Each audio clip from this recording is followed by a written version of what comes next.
உங்களுக்கு அமைதி உரித்தாக. அன்பார்ந்தவர்களே, மரியனேன் ஓராண்டில் வீடியோ வழி விவிலி வாசிப்பு திட்டத்தின் 46ஆம் நாளுக்குள் நாம் இன்று நுழைந்திருக்கிறோம்.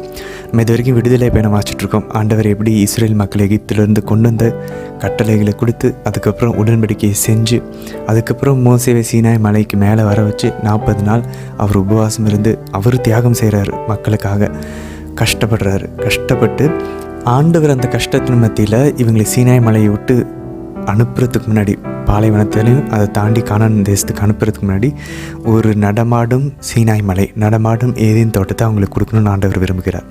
ஸோ அதனால் என்ன பண்ணுறாரு, திருவுறைவிடத்தை எப்படி செய்யணும் அப்படின்ற அந்த விஷயங்கள், அதுக்குள்ளே வைக்க வேண்டிய விஷயங்கள் எல்லாத்தையும் ஆண்டவர் மோசேவுக்கு காட்டுகிறார். அதை மோசே பார்க்கிறார். அதை நம்ம பார்த்துக்கிட்டு இருக்கோம். இன்றைக்கி ஆண்டவர் விடுதலை பயணம் 30ஆம் அதிகாரத்தில் நம்ம இன்னொரு பலிப்பீடத்தை ஆண்டவர் கட்ட சொல்கிறார். அது எதுக்கு? தூபபீடம், தூபம் போடுவதற்கான பீடம். நம்ம ஏற்கனவே பார்த்தோம், திருமுன்னலின் அப்பம் வைக்கிறதுக்கான ஒரு மேஜை இருந்துச்சு. அதுக்கப்புறம் இன்றைக்கி இந்த தூப பீடத்தை ஆண்டவர் செய்ய சொல்கிறார். ஸோ இது ரெண்டுமே முதல் தொங்கு திரைக்கு உள்ளே நம்ம போனதுக்கப்புறம் குருக்கள் பணி செய்கிற இடத்துல இருக்கக்கூடிய இந்த தூப பீடமும் திருமுன்னலின் அப்ப பீடமும் இருக்கும். அதுக்குள்ளே 2வது தொங்கு திரைக்குள்ளே போனோன்னா அந்த ஹோலி ஆஃப் ஹோலிஸ், தூயகம் இருக்கும். அதுக்குள்ளே தான் அந்த உடன்படிக்கையின் பேரை வைக்கப்பட்டிருக்கிறது. அங்கே எந்த பீடமும் கிடையாது.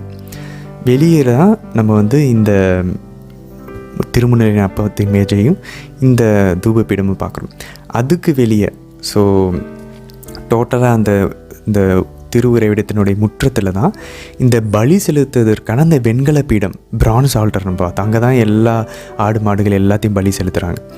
ஸோ மொத்தம் 3 மேஜைகள் இருக்குது. 2 பீடம், ஒரு மேஜை. அந்த வெங்கல பீடம் வெளியே இருக்கும். அதில் தான் நம்ம எரிபலி, நல்லுறவு பலி இதெல்லாம் செலுத்த போகிறாங்க. பட் இதுவும் அந்த திருவுறைவிடத்தினுடைய அந்த கேம்பஸ்குள்ளே தான், அதனுடைய அந்த சுவர்களுக்குள்ளே தான் இருக்குது. ஸோ இந்த வெண்கல பீடமும் இந்த திருவுறைவிடத்திற்குள்ளே தான் வரும்.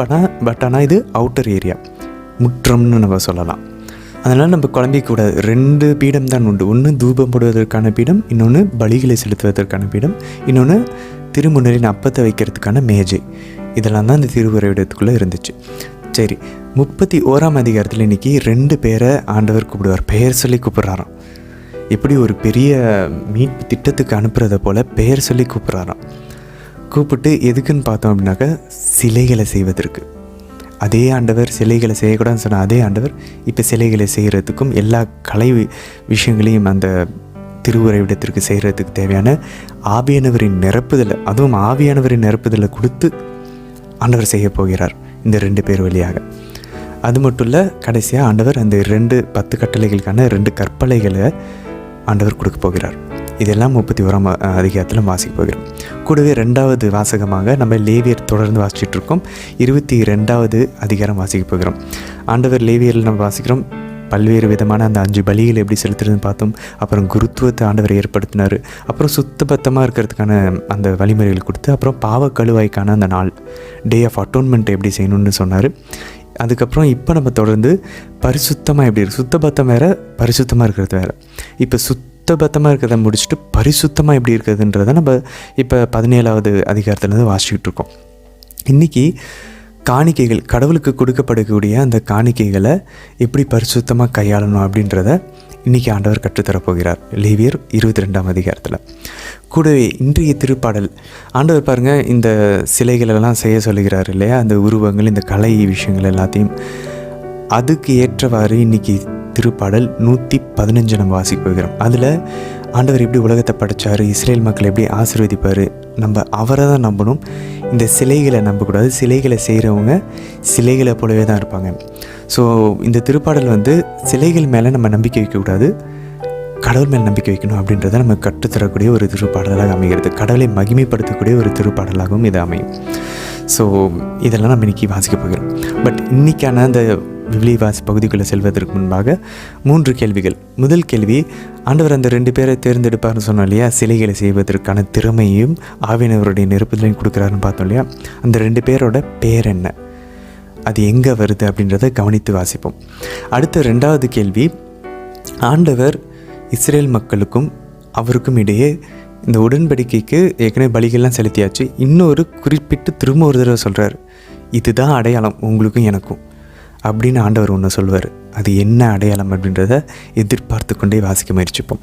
மூன்றாவது, மோசே இந்த 2 கற்பலகைகள் 10 கட்டளைகளை கொண்ட அந்த கற்பலகைகளை எப்படி பெற்றுக்கொண்டார், அதையும் நம்ம கவனித்து கொண்டே வாசிப்போம். சரி, இன்றைய தினத்திற்கான விவிலிய பகுதிக்குள்ளே ஜெபத்தோடு நம்ம இணையலாம். தந்தை, மகன், தூய ஆவியாரின் பெயராலே ஆமேன். தந்தையாம் இறைவனை அழைத்து ஜெபிப்போம். அருள் நிறைந்த அன்னை மரியே வாழ்க, ஆண்டவர் உம்முடனே, பெண்களுக்குள் ஆசை பெற்றவர் நீரே அம்மா. உம்முடைய திருவயிற்றின் கனியாகி இயேசு கிறிஸ்துவும் ஆசை பெற்றவரே. புனித அன்னை மரியே, இறைவனின் தாயே, பாவிகளாயிருக்கிற எங்களுக்காக இப்பொழுதும் எங்கள் இறப்பின் வேலையிலும் வேண்டிக் கொள்ளும் அம்மா. ஆமேன். ஆண்டவர் இயேசுவை அழைத்து ஜெபிப்போம். அருள் நிறைந்த அன்னை மரியே வாழ்க, ஆண்டவர் உம்முடனே, பெண்களுக்குள் ஆசை பெற்றவர் நீரே அம்மா. உம்முடைய திருவயிற்றின் கனியாகி இயேசு கிறிஸ்துவும் ஆசை பெற்றவரே. புனித அன்னை மரியே, இறைவனின் தாயே, பாவிகளாய் இருக்கிற எங்களுக்காக இப்பொழுதும் எங்கள் இறப்பின் வேலையிலும் வேண்டிக் கொள்ளும் அம்மா. ஆமேன். தூய ஆவியானவரை அழைத்து ஜெபிப்போம். அருள் நிறைந்த அன்னை மரியே வாழ்க, ஆண்டவர் உம்முடனே, பெண்களுக்குள் ஆசை பெற்றவர் நீரே அம்மா. உம்முடைய திருவயிற்றின் கனியாகி இயேசு கிறிஸ்துவும் ஆசை பெற்றவரே. புனித அன்னை மரியே, இறைவனின் தாயே, பாவிகளாய் இருக்கிற எங்களுக்காக இப்பொழுதும் எங்கள் இறப்பின் வேலையிலும் வேண்டிக் கொள்ளும் அம்மா. ஆமேன். விடுதலை பயணம். அதிகாரம் 30. நறுமணப் பொருள் எரிக்குமாறு ஒரு பீடம் செய். சித்திம் மரத்தால் அதனை செய்வாய். நீளம் 1 முழம், அகலம் 1 முழம் என்று அது சதுரமாக அமையட்டும். அதன் உயரம் 2 முழம். கொம்புகளும் அதனுடன் ஒன்றிணைந்தவையாக இருக்கட்டும்.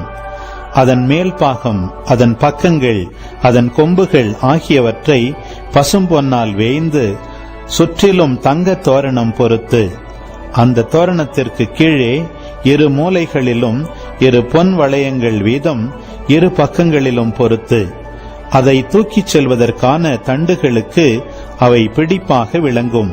சித்திம் மரத்தால் அத்தண்டுகளை செய்து அவற்றையும் பொன்னால் வேய்ந்திடு. உடன்படிக்கை பேழைக்கு முன்னால் திருத்தூயக திரையின் முன்னிலையில் தூப பீடத்தை வைப்பாய்.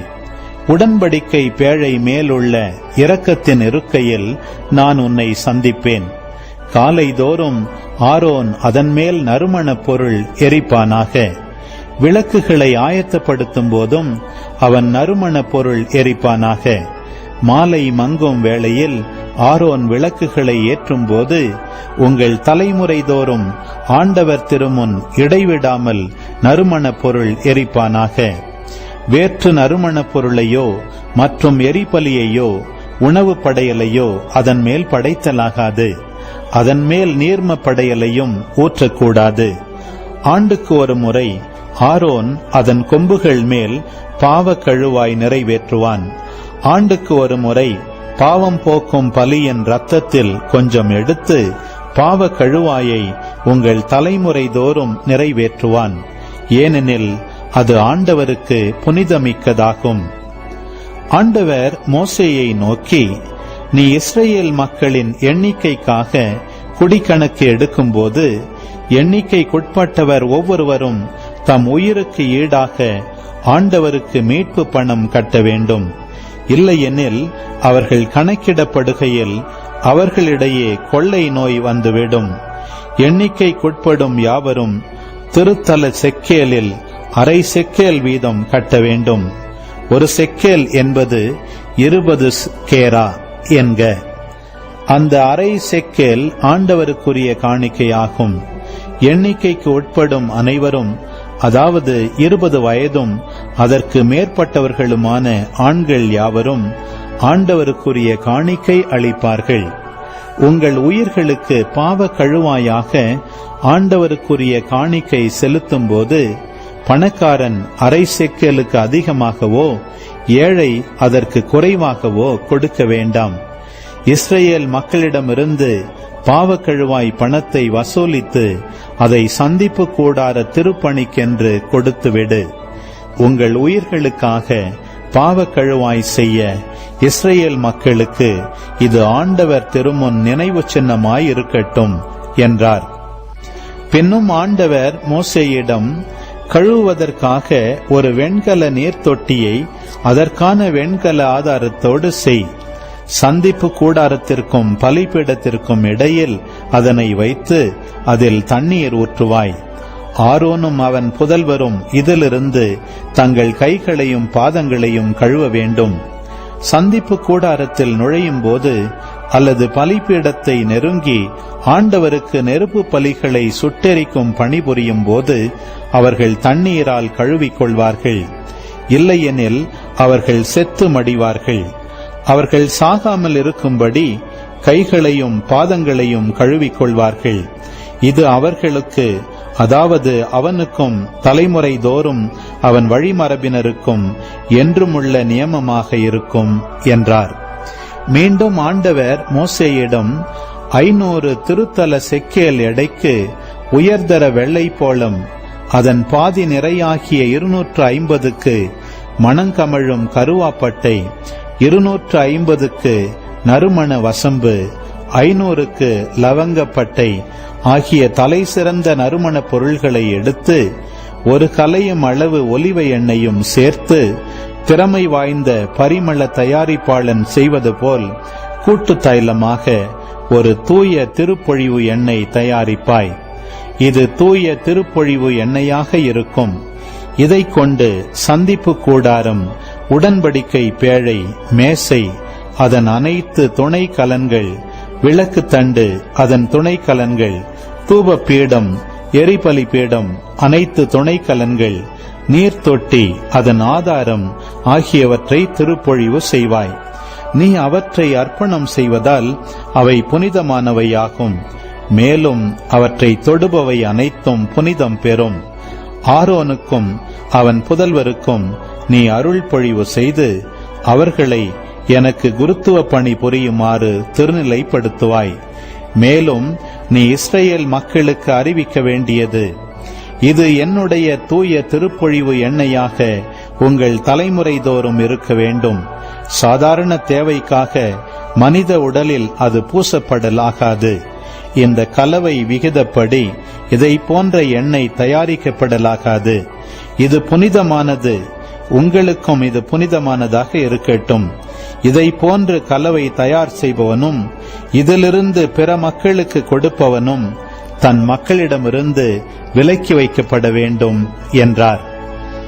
ஆண்டவர் மோசேயை நோக்கி, நறுமண பொருள்களான வெள்ளைப்போளம், குங்கிலியம், கெல்பான், பிசின் ஆகியவற்றையும் கலப்பில்லா சாம்பிராணியையும் சம அளவில் எடுத்துக்கொண்டு உப்பு சேர்க்கப்பட்ட துப்புரவான புனித நறுமண கட்டியை திறமை வாய்ந்த பரிமள தயாரிப்பாளன் செய்வது போல நீ தயாரிக்க வேண்டும்.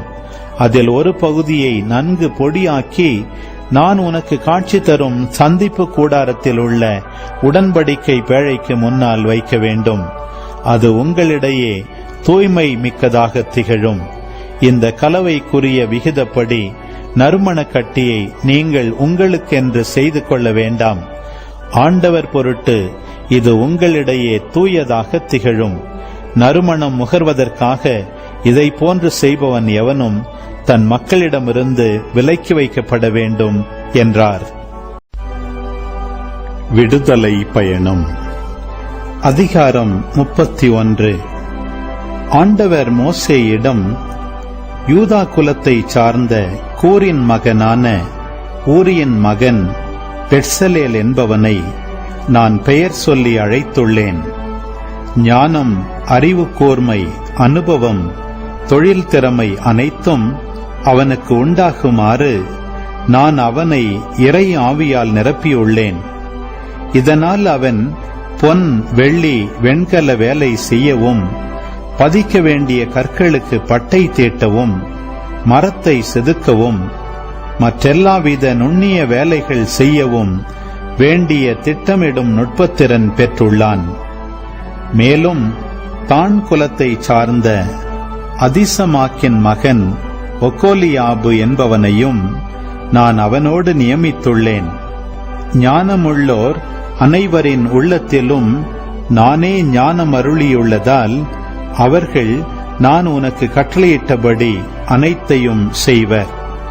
அவையாவன: சந்திப்பு கூடாரம், உடன்படிக்கை பேழையோடு அதன் மேல் அமைந்த இரக்கத்தின் இருக்கை, கூடாரத்தில் உள்ள அனைத்து துணைக்கலன்கள், அப்பமேசை அதன் துணைக்கலன்கள், பழுதற்ற விளக்கு தண்டு அதன் அனைத்து துணைக்கலன்கள், தூப பீடம், எரிபலி பீடம் அதன் அனைத்து துணைக்கலன்கள், தண்ணீர் தொட்டி அதன் ஆதாரம், அழகுற பின்னப்பட்ட ஆடைகள், குருவாகிய ஆரோனுக்குரிய திருவுடைகள், குருத்துவ பணிபுரிவதற்காக அவன் புதல்வருக்குரிய ஆடைகள், திருப்பொழிவு எண்ணெய், தூய தலத்திற்கான நறுமண தூப வகைகள் ஆகியவை. நான் உனக்கு கட்டளையிட்டபடி இவை அனைத்தையும் அவர்கள் செய்வர் என்றார்.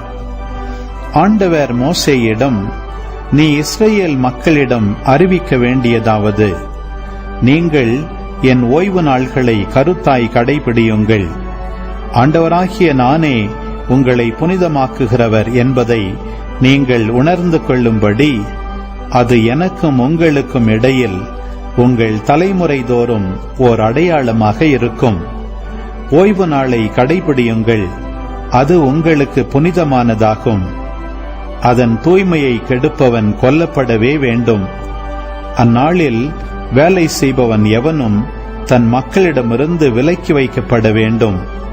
6 நாள்கள் வேலை செய்யலாம், 7ஆம் நாளோ ஓய்வு நாள் ஆகிய சாபாத்து, ஆண்டவருக்கு புனிதமான நாள். ஓய்வு நாளில் வேலை செய்பவன் எவனும் கொல்லப்பட வேண்டும். இஸ்ரவேல் மக்கள் ஓய்வு நாளை கடைபிடிக்க வேண்டும். என்றுமுள்ள உடன்படிக்கையாக விளங்கும்படி தலைமுறை தோறும் ஓய்வு நாளை கைக்கொள்ள வேண்டும். இது எனக்கும் இஸ்ரவேல் மக்களுக்கும் இடையே என்றுமுள்ள ஓர் அடையாளம். ஏனெனில் ஆண்டவராகிய நான் 6 நாள்களில் விண்ணுலகையும் மண்ணுலகையும் உருவாக்கி 7ஆம் நாளில் ஓய்வெடுத்து இளைப்பாறினேன் என்றார். ஆண்டவர் சீனாய் மலைமேல் மோசேயோடு பேசி முடித்த பின் கடவுளின் விரலால் எழுதப்பட்ட கற்பலகைகளான உடன்படிக்கை பலகைகள் 2ஐயும் அவரிடம் அளித்தார். லேவியராகமம் அதிகாரம் 22. ஆண்டவர் மோசேயிடம் கூறியது: இஸ்ரவேல் மக்கள் எனக்கு நேர்ச்சையாக செலுத்தும் தூய பொருள்களால் ஆரோனும் அவன் பிள்ளைகளும் என் பெயரை இழிவுபடுத்தாதபடி எச்சரிக்கையாயிருக்க வேண்டும் என்று அவர்களிடம் கூறு. நானே ஆண்டவர். அவர்களிடம் நீ கூற வேண்டியது: உங்கள் வழிமரபினருள் எவனும் தீட்டுப்பட்டிருந்து இஸ்ரவேல் மக்கள் நேர்ச்சையாக செலுத்தும் தூய பொருள்கள் அருகில் வந்தால் அவன் என் முன் இராதபடி அழிவான். நானே ஆண்டவர். ஆரோன் குடும்பத்தினரில் தொழுநோயாளியோ விந்து ஒழுக்கு உடையவனோ இருந்தால் குணமாக மட்டும் அவன் தூய பொருள்களை உண்ண வேண்டாம். பிணத்தால் தீட்டானதை தொட்டவனும் விந்தொழுகியவனும் தீட்டு என ஒதுக்கிய ஊர்வனவற்றையோ தீட்டான மனிதரையோ தொட்டவனும் மாலை மட்டும் தீட்டுடன் இருப்பான். அவன் தூய பொருள்களை உண்ணாமல் தன் உடலை தண்ணீரால் கழுவ வேண்டும். கதிரவன் மறைந்த பின் தூய்மை அடைவான். அப்பொழுது அவன் தூய பொருள்களை உண்ணலாம். ஏனெனில் அது அவன் உணவு. தானாய் செத்ததையும் பீறி கிழிக்கப்பட்டதையும் அவன் உண்டு தீட்டாக வேண்டாம். நானே ஆண்டவர். எனவே தூய்மையானதை தீட்டாக்குவதால் தங்கள் மேல் பாவத்தை சுமத்திக் கொண்டு சாகாதவாறு நான் ஒப்படைத்தவற்றை அவர்கள் காப்பார்களாக. நானே அவர்களை தூயோராக்கும் ஆண்டவர். வேற்றினத்தார் எவரும் தூய பொருள்களை உண்ண வேண்டாம். குரு வீட்டிலுள்ள விருந்தினரும் கூலிக்காக வேலை செய்பவரும் தூய பொருளை உண்ண வேண்டாம். குருவின் பணம் கொடுத்து வாங்கிய அடிமையும் அவன் வீட்டில் பிறந்தவனும் குருவின் உணவை உண்ணலாம். குருவின் மணமுடித்த மகள் தூய பொருள்களை உண்ண வேண்டாம். குருவின் குழந்தைகளற்ற கைம்பெண் அல்லது மணவிலக்கு பெற்றவளான மகள் திரும்பி வந்து இளமையிலிருந்து தன் தந்தையோடு வாழ்ந்தது போல வாழ்ந்தாளாயின் தந்தையின் உணவில் பங்கு பெறலாம். ஆனால் பொதுநிலையர் எவரும் அதை உண்ணலாகாது. தூய பொருளை அறியாமல் உண்பவர் அப்பொருளின் விலையில் 1/5 பங்கை கூடுதலாக கொடுத்து தூய பொருளுடன் குருவுக்கு கொடுக்க வேண்டும்.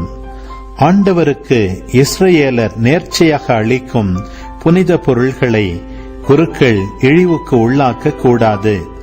அப்புனித பொருள்களை உண்டு இழிவுக்கு உள்ளாக்குவதால் அவர்கள் தண்டம் செலுத்தும் குற்றப்பழிக்கு ஆளாவர். ஏனெனில் நானே அவர்களை தூய்மையாக்கும் ஆண்டவர். ஆண்டவர் மீண்டும் மோசேயிடம் கூறியது: ஆரோன், அவன் புதல்வர் மற்றும் இஸ்ரவேல் மக்கள் அனைவரிடமும் கூற வேண்டியது: இஸ்ரவேலரோ இஸ்ரவேலரிடையே தங்கியிருக்கும் அந்நியர்களோ தங்கள் பொருத்தனைக்கேற்ப அல்லது ஆர்வ மிகுதியால் எரிபலியாக செலுத்தும் காணிக்கை அவரவர் விருப்பப்படியே மாடு, ஆடு, வெள்ளாடு எவற்றிலேனும் பழுதற்ற ஓர் ஆணாயிருப்பதாக. பழுதான எதையும் உங்களுக்காக செலுத்தலாகாது. அது ஆண்டவருக்கு உகந்தது அன்று. சிறப்பு பொருத்தனையோ தன்னார்வ காணிக்கையோ மாடுகளில் அல்லது ஆடுகளில் நல்லுறவு பலியாக செலுத்தினால் அது ஏற்கத்தக்கதாக அமைய மாசுமறு அற்றதாய் இருத்தல் வேண்டும். குருடு, ஊனம், நெறிவு, கழிச்சல் நோய், சொறி சிரங்கு முதலிய குறைபாடுள்ளவற்றை செலுத்தாமலும் அவற்றை ஆண்டவரின் பலிபீடத்தில் எரிபலியாக்காமலும் இருப்பீர்களாக. உறுப்பு ஒழுங்கற்ற ஆடோ மாடோ மகிழ்வு பலி ஆகலாம், ஆனால் அது பொருத்தனைக்கு ஏற்றதன்று. விதை நசுங்கினதையும் நொறுங்கினதையும் காயம்பட்டதையும் விதை அடிக்கப்பட்டதையும் ஆண்டவருக்கு நீங்கள் காணிக்கை ஆக்காமலும் உங்கள் நாட்டில் பலியிடாமலும் இருப்பீர்களாக. வேற்றின மக்களிடமிருந்து இத்தகையவற்றை வாங்கி உங்கள் கடவுளுக்கு உணவு படையலாக செலுத்தாதீர். அவற்றில் கேடும் பழுதும் உள்ளன. அவை உங்கள் சார்பாக ஏற்றுக்கொள்ளப்பட மாட்டா. ஆண்டவர் மோசேயிடம் கூறியது: ஒரு கன்று, செம்மறி அல்லது வெள்ளாட்டுக்குட்டி பிறந்தால் 7 நாள் அளவும் தன் தாயிடம் அது இருக்கட்டும். 8ஆம் நாளிலிருந்து அது ஆண்டவருக்குரிய எரிபலியாக செலுத்தப்படும். இது விரும்பத்தக்கது. பசுவையும் அதன் கன்றையும் அல்லது ஆட்டையும் அதன் குட்டியையும் ஒரே நாளில் பலியிட வேண்டாம். நன்றி பலியை ஆண்டவருக்கு செலுத்தினால் அது உங்கள் சார்பாக ஏற்கத்தகுந்ததாக இருக்கட்டும். அன்றே அது உண்ணப்பட வேண்டும். விடியற்காலை மட்டும் அதில் ஒன்றும் மீதியாக வேண்டாம். நானே ஆண்டவர். என் கட்டளைகளை கடைபிடித்து அவற்றிற்கேற்ப ஒழுகுங்கள். நானே ஆண்டவர். இஸ்ரவேல் மக்களிடையே நான் தூயவராக கருதப்படுமாறு என் திருப்பெயரை இழிவுபடுத்தாதிருங்கள். நானே உங்களை புனிதராக்கும் ஆண்டவர். உங்களுக்கு கடவுளாய் இருக்குமாறு உங்களை எகிப்தினின்று அழைத்து வந்தேன். நானே ஆண்டவர் என்று சொல். திருப்பாடல் 115. எங்களுக்கன்று ஆண்டவரே, எங்களுக்கன்று மாட்சியை உம் பெயருக்கே உரித்தாக்கும். உம் பேரன்பையும் உண்மையையும் முன்னிட்டு அதை உமக்கே உரியதாக்கும். அவர்களுடைய கடவுள் எங்கே என பிற இனத்தார் வினவுவது ஏன்? நம் கடவுளோ விண்ணுலகில் உள்ளார். தம் திருவுளப்படி அனைத்தையும் செய்கின்றார். அவர்களுடைய தெய்வச் சிலைகள் வெறும் வெள்ளியும் பொன்னுமே, வெறும் மனித கைவேலையே. அவற்றுக்கு வாய்கள் உண்டு, ஆனால் அவை பேசுவதில்லை. கண்கள் உண்டு, ஆனால் அவை பார்ப்பதில்லை. செவிகள் உண்டு, ஆனால் அவை கேட்பதில்லை. மூக்குகள் உண்டு, ஆனால் அவை முகர்வதில்லை. கைகள் உண்டு, ஆனால் அவை தொட்டுணர்வதில்லை. கால்கள் உண்டு, ஆனால் அவை நடப்பதில்லை. தொண்டைகள் உண்டு, ஆனால் அவை குரல் எழுப்புவதில்லை.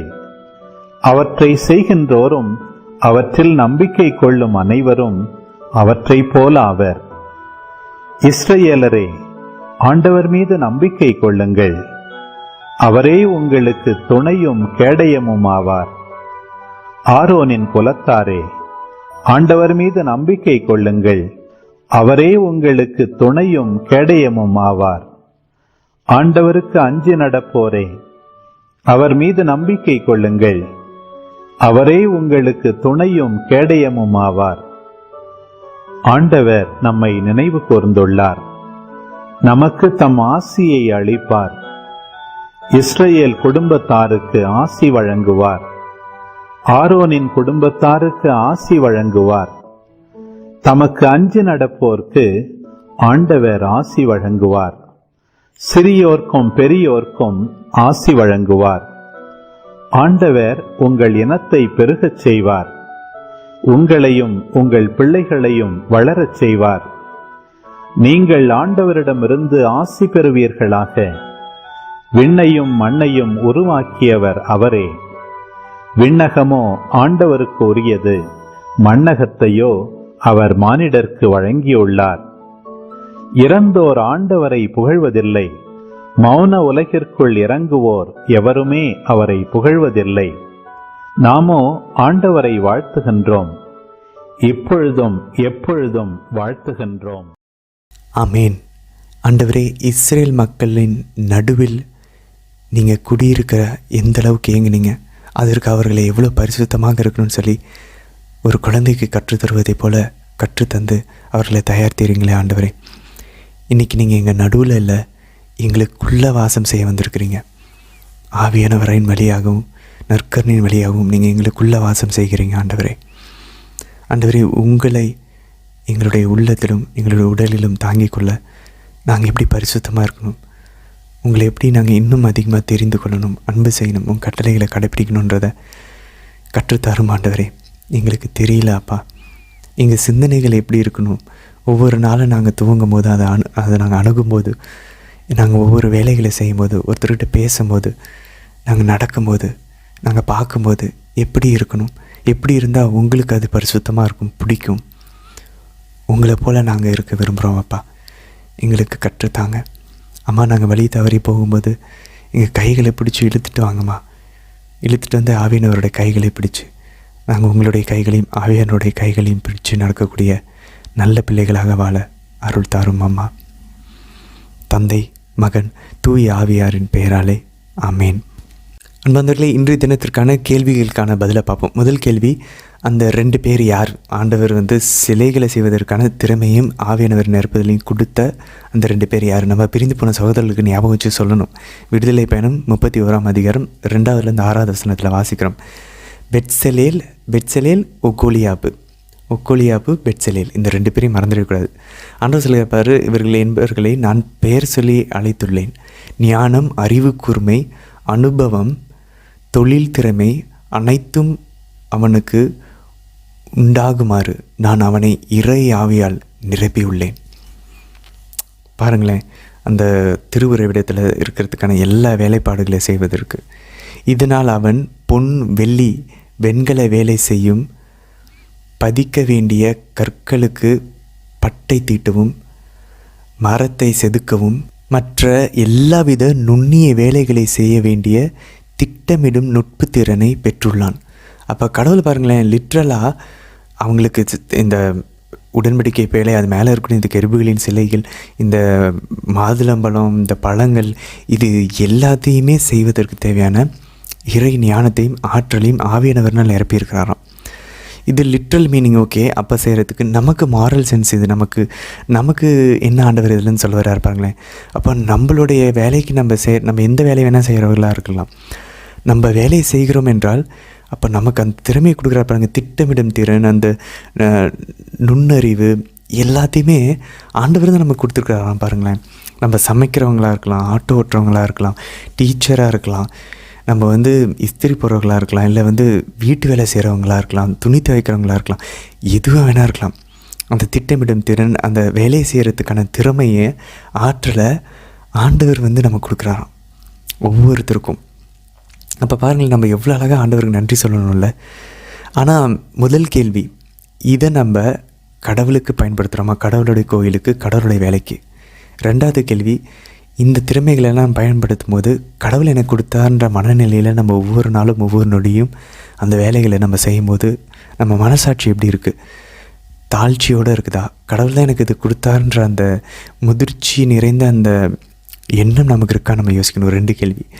முதல் கேள்வி பாருங்கள், நம்ம கடவுளுக்கு அதை உபயோகப்படுத்துகிறோமா? சில பேருக்கு மியூசிக் போடுற இருக்கும், சில பேருக்கு அழகாக வடிவமைக்கிற ஜோடிக்கக்கூடிய திறமை இருக்கலாம், சில பேருக்கு பேசக்கூடிய திறமை, பாடக்கூடிய திறமை, டெக்கரேட் பண்ணக்கூடிய திறமை, க்ளீன் பண்ணுறது, இதெல்லாம் நம்ம கடவுளுடைய கோயிலுக்கு திருச்சபைக்கு பயன்படுத்துகிறோமா?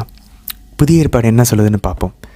ரோமையருக்கு எழுதப்பட்ட திருமுகம் 12ஆம் அதிகாரம் 6-8 வசனங்கள் பாருங்கள். ஆயினும் நமக்கு அளிக்கப்பட்டுள்ள அருளுக்கேற்ப வெவ்வேறு அருங்கொடைகளை பெற்றிருக்கிறோம்.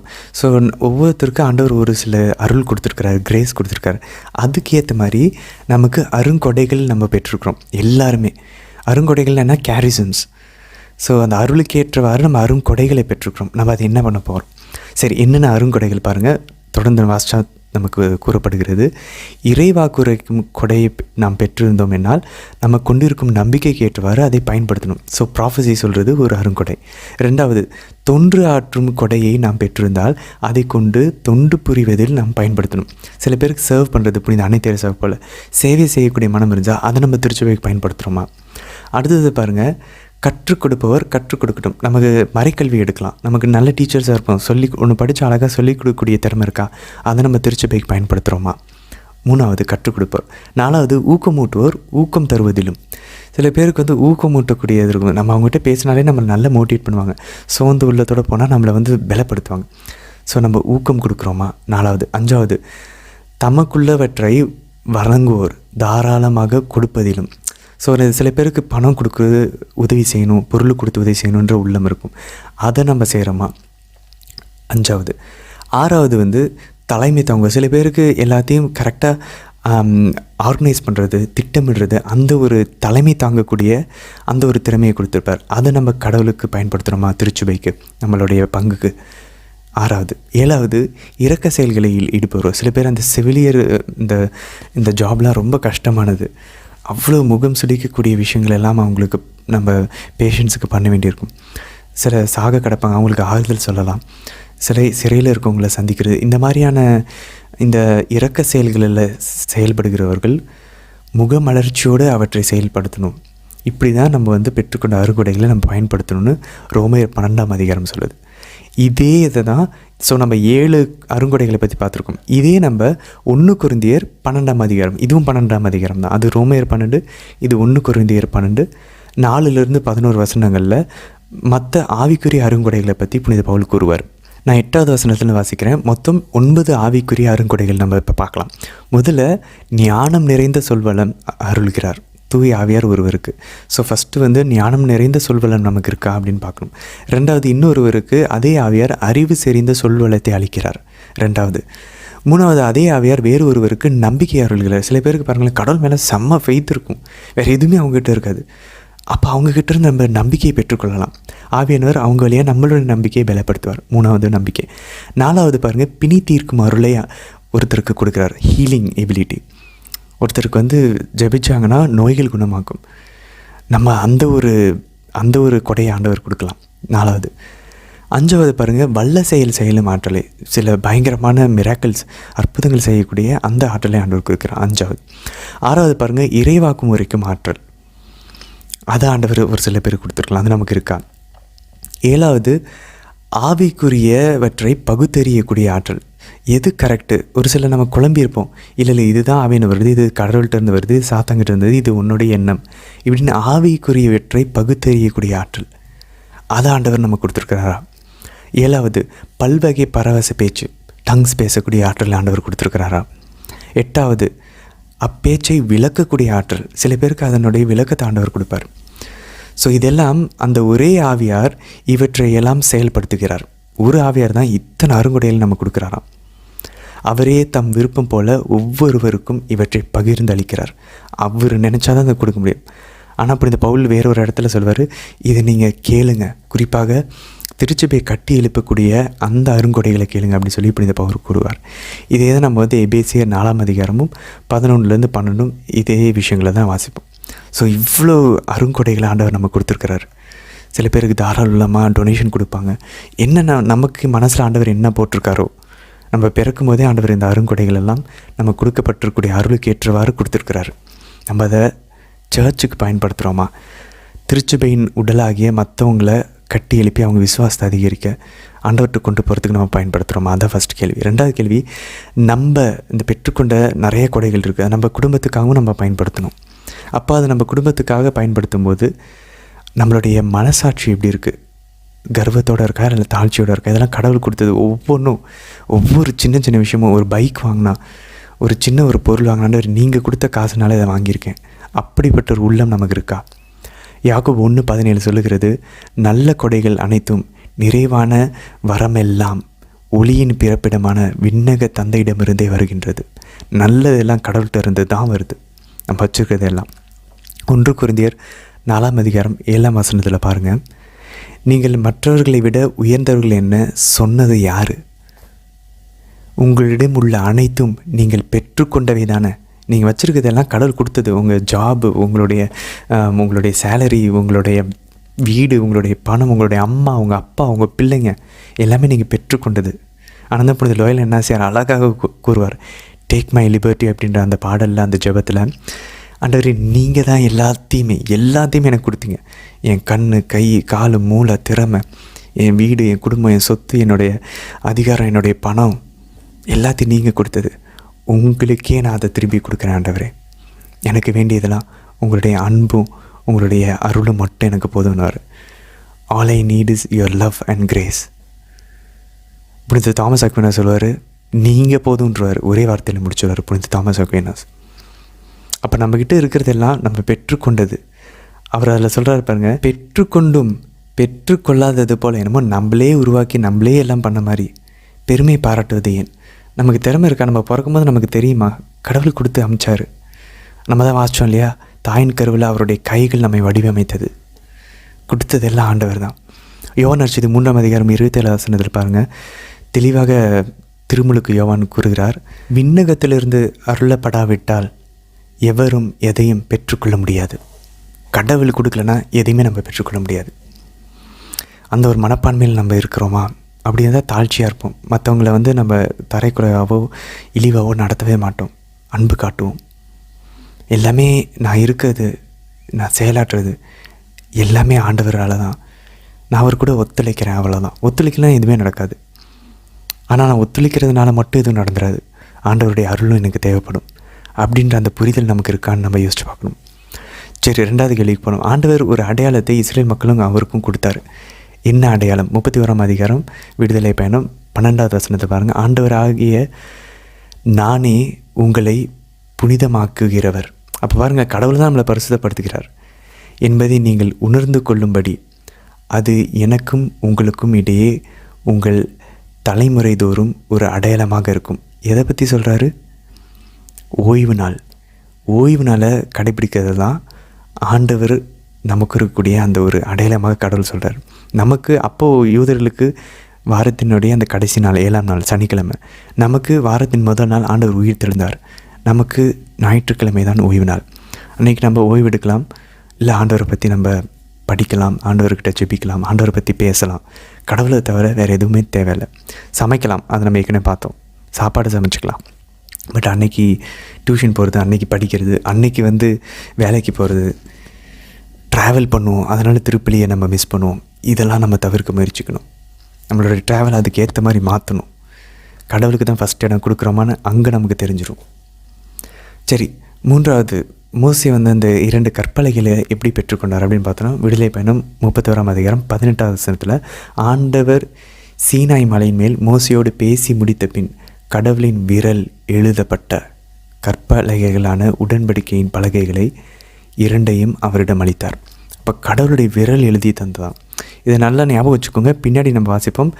ஆக்சுவலாக புதிய ஏற்பாட்டில் கூறப்பட்டிருக்குது, மோசேவுக்கு கடவுள் வானதூதர் வழியாக அந்த உடன்படிக்கை பலகைகளை கொடுத்தார் அப்படின்னு சொல்லி. ஸோ கடவுளின் விரல் அப்படின்றது ஒரு அடையாளமாக கூறப்பட்டிருக்கிறது. ஏன்னா நிறைய நம்ம ஏற்கனவே பார்த்தோம், வானதூதரை பார்த்தா கடவுளை பார்த்த மாதிரி பழைய ஏற்பாட்டில் பதிவு செய்யப்பட்டிருக்கிறது. பட் நம்ம புதிய ஏற்பாட்டில் யோவான் நற்செய்தி 1 அதிகாரத்தில் வாசிக்கிறோம், ஆண்டவர் இயேசுவை தவிர யாருமே கடவுளை பார்த்ததில்லை அப்படின்னு தெளிவாக நம்ம வாசிக்கிறோம். அப்போ இது எல்லாமே ஒரு உருவகமாக நமக்கு பழைய ஏற்பாட்டில் கூறப்பட்டிருக்குது. சரி, இன்றைய தினம் ரொம்ப சுருக்கமான விளக்கம் தான். முதல் விஷயம், இன்றைக்கி விடுதலை பயணம் 30ஆம் அதிகாரத்தில் 17லேருந்து 21 வசனங்களை பாருங்கள். ஒரு வெண்கல் நீர் தொட்டி ஆண்டவர் வைக்க சொல்கிறார். இதுக்கு குருக்கள் பலி செலுத்துவதற்கு முன்பாக அவங்க ஜெபிச்சு வழிபாடு நடத்துறதுக்கு முன்னாடி கைகளையும் கால்களையும் கழுவி கொள்வதற்கு. இன்றைக்கும் நம்மளுடைய எழுந்தேற்றத்துக்கு முன்னாடி காணிக்கையின் போது குருக்கள் அதனால தான் ஒரு கிண்ணத்தில் தண்ணியில் கழுவுகிறார்கள். இதனுடைய பழைய ஏற்பாடு வேர்கள் பாருங்கள், இன்றைக்கி நம்ம அதை பின்பற்றி கொண்டுக்கிறோம். ஆனால் என்ன, ரத்தம் சிந்தி ஆடு மாடுகள் விலங்குகளை பலி கொடுக்க போல ஆண்டவர் இயேசுவினுடைய அந்த நிலையான பலியை திரும்பவும் தந்தையிடம் வழங்குவதற்காக அவர்கள் செல்கிறார்கள். அதே போல் பாருங்கள், 22லேருந்து 38 வசனங்களை பார்க்குறோம். திருப்பொழிவு எண்ணெயை பற்றி நம்ம இன்றைக்கி வாசித்தோம். அதை பாருங்கள், அந்த பலிப்பீடத்தை உடன்படிக்கை பேலை மேலே எல்லாம் அந்த திருப்பொழிவு அந்த ஸ்பெஷலான எண்ணெயை ஊற்றி அதை திருப்பொழிவு செய்ய சொல்கிறார், அனாயிட் பண்ண சொல்கிறாரு. நம்ம பிஷப்ஸ் பார்த்துருக்கீங்களா, நம்ம ஆயர்கள் ஒரு புது கோயில் கட்டினாங்கன்னா அந்த புது கோயிலினுடைய திருப்பொழிவினுடைய அந்த நிகழ்வுக்கு நம்ம போய் பார்த்தோன்னா அந்த மாசில் அவங்க அழகாக ஆயர் அவரோட கையால் எண்ணெயை அந்த பீடத்து மேலே ஊற்றி அதை அப்படியே தேய்ப்பாராம். எவ்வளோ அழகாக இன்னும் பாருங்கள், பழைய ஏற்பாட்டினுடைய விஷயத்தை நம்ம செஞ்சிட்ருக்கோம். ஆண்டவர் பலியை நிறுத்தலை, பலியை நிலையான பலியாக மாற்றினார், முழுமைப்படுத்தினார். பிரிந்து போன சகோதரர் சொல்லுவாங்க, ஆண்டவர் அந்த பலியெல்லாம் பழைய ஏற்பாட்டில் நிறுத்திட்டார். இல்லை, பழைய ஏற்பாட்டை நிறுத்தலை, ஆண்டவர் அதை முழுமை செஞ்சுருக்கிறார் அவருடைய பலியினால், திருப்பலியினால். அதனால் திருப்பலிகளை ஆண்டவர் நிறுத்த கிடையாது, திருப்பலிகளை ஆண்டவர் முழு நிறைவுக்கு கொண்டு வந்து அவரில் அதை முழுமை செய்திருக்கிறார். அந்த பலியை ஆண்டவர் அவர் நினைவாக ஒவ்வொரு நாளும் செய்ய சொல்லி இறுதி ராவணமின் போது கட்டளையிட்டிருக்கிறார். அந்த பலிகளை செலுத்துறதுக்கு பலிப்பீடம் வேணும். அதை நம்ம எபிரேயரில் வாசித்தோம். அதனால் இது எல்லாமே பழைய ஏற்பாட்டினுடைய ஒரு நிறைவாக நம்ம பார்க்குறோம். 33வது வசனத்துலலாம் பாருங்கள், ஆண்டவர் அந்த திருப்பொழிவு எண்ணெய்க்கு எவ்வளோ முக்கியத்துவம் கொடுக்குறாரு பாருங்கள். இதை போன்ற கலவையை தயார் செய்யணும், இதிலிருந்து மற்றவங்களுக்கு பிறநேத்தவர்களுக்கு, அது பொது நிலையர்களுக்கு கொடுக்குறவங்களுக்கு, தகுதி இல்லாதவர்களுக்கு கொடுக்குறவங்க தன் மக்களிடமிருந்து விலக்கப்பட வேண்டும். அதோட ஒரிஜினல் எபிரேய வார்த்தை போனால் அவங்க சாகடிக்கப்பட வேண்டும் அளவுக்கு ஷுட் பி கட் ஆஃப்னு இருக்கும்.